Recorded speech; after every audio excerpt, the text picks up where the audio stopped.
Buhay na buhay ang ganap sa mga fan ni na Kim Chiu at Paolo Avellino.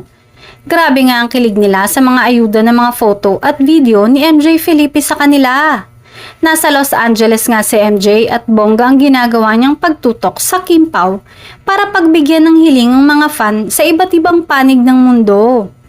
Kim Pao during the meet and greet session, sabi ni MJ sa video na napapaligiran si Kim ng mga fans sa LA at hawak-hawak ang picture ni Paolo.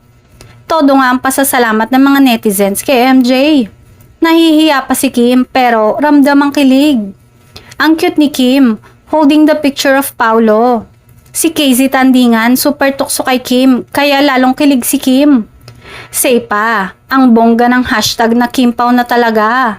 Ano kaya ang nadiskubre ni Sir MJ? Hulog ng langit si MJ sa mga Kim Pao fans.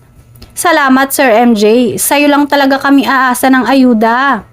Busog na busog kami sa ayuda ng Kim Pao.